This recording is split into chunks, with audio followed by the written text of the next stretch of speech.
What's up mga Lodi? Kumusta kayo? So for today's video mga Lods, ituturo ko lang sa inyo kung paano nyo malaman kung original nga ba ang cellphone na nabili nyo. Hindi po copycat, hindi po duplicate, or hindi po imitation, at lalong hindi po pinalitan. Madali lang naman po malaman kung original nga ba ang mga cellphone na nabibili natin. Ituturo ko sa inyo mga loads ang pwede nyong tingnan kung original nga ba ito. Madali lang naman yan loads mahanap. So ganito lang ang gawin yung mga loads. So syempre pag bumibili tayo ng mga cellphone mga loads, syempre nakabox pa yan, di ba? Bago pa yan. So bago natin loads itapon yung mga box ng ating cellphone, i-check muna natin kung original nga ba ito at tama yung nasa box at yung nasa cellphone. Dali lang naman po yan. Unang gagawin lang po natin ay syempre kailangan mo pong i-open yung inyong cellphone. And then pag na-open mo po ang cellphone mo, punta ka naman sa iyong box. And then, sa box mo po, hanapin mo po dyan. Mahanap mo po ang ang code na to, ayan po, yung IMAE, yan po, yung dalawang po yan, ayan, dalawa na po yan, ayan. Hanapin mo po yan, numbers na yan. And then, pumunta tayo sa ating cellphone. So, mahanap nyo po to, may tatlong paraan para mahanap to. Nahanap to sa box, sa manual, at sa likod ng ating mga cellphone, katulad ng ganyan. So, dito po, titingnan natin ito kung parehas ba yung nasa system nito at itong nakadikit na to sa box natin. So, para makita nyo po yung EMEI na yan po yung nag-identify ng ating cellphone kung parehas nga ba yung nasa system nito at nasa box na yan. So, pag hindi po yan parehas, yan po ay imitation or copycat or piniki po or pinalitan po yung cellphone nyo. So, ganito lang po para malaman yung EMEI na yan po. Open nyo lang ang inyong mga cellphone and then punta kayo sa setting. Yan po, setting po. Open yung setting. Setting lang po ng inyong mga cellphone. Ini-setting po ng cellphone, puntahan nyo.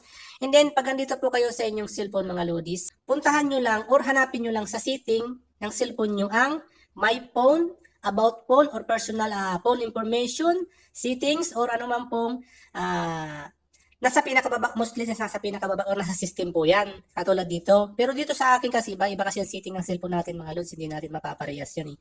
So, hanapin nyo lang lodis ang About Phone, My Phone, or Phone Personal, okay? So, katulad dito sa akin, andito po siya sa My Phone. Ayan, open natin pong My Phone na yan. So, dito lodis sa My Phone, hanapin lang natin ito. Hanapin nyo lang dyan sa More Information or Phone Personal, Personal Information po. Ayan, andito po siya sa akin sa More Information. Ayan. So, dito sa more information, i-click ko pa dito sa phone information na yan. And then dito po, makikita nyo po dito ang MEI, yan, slot 1, slot 2. Dalawa po yan, okay? So, kailangan po compare nyo po ang dalawang yan, dalawa po yan, lagi pong dalawa yan. Pag parehas nyo po, kung parehas nga ba yung number na yan. Pag may mali po na number dyan, kahit isa po, yan po ay PK or pinalitan or imitation po ang cellphone na yan. So, bukod dito, lodis sa IMEI na to lodis, bukod dito, pwede nyo pa pong makita, iba pang way para makita ang original ang inyong nabiling cellphone. Puntahan nyo po sa serial number. Okay, lahat po ng cellphone lodis may serial number po yan, katulad niyang nasa akin na yan. So, para mahanap nyo lodis ang serial number, so dito sa ating mga setting lodis, ganun din po yan, nasa My Phone din po, About Phone or Phone Personal Information sa setting po. Okay, so dito sa akin, syempre nasa My Phone po siya, ayan. And then, andito po siya sa akin sa model. So, hanapin nyo na lang po ang serial number. Minsan kasi direct na siya na lumalabas na po dyan. Nandito po siya sa akin sa model. Ayan. So, dito, ang serial number ko po, ayan. So, ang gagawin natin, lodis, ipagpaparehas din po natin yung serial number na nasa box natin at yung serial number po na nasa cellphone natin. Pagparehas po yan mga yan, ibig sabihin po ay original ang iyong cellphone. So, ang iba naman pong box naman po, mayroon pong QR code katulad dito sa akin, ang iba naman po ay wala. So, pwede nyo po itong i-scan para ma-sure nyo lang po na parehas po yung information na andito. Ang gawin nyo lang po, i-scan nyo lang po, mag-download kayo ng scanner nyo kasi dito po sa akin mayroon na po akong scanner. Ayan. Scanner, i-scan ko na lang po yung QR code na ito. Ayan. Gagawin ko, i-scan ko lang po. Ayan, scan natin.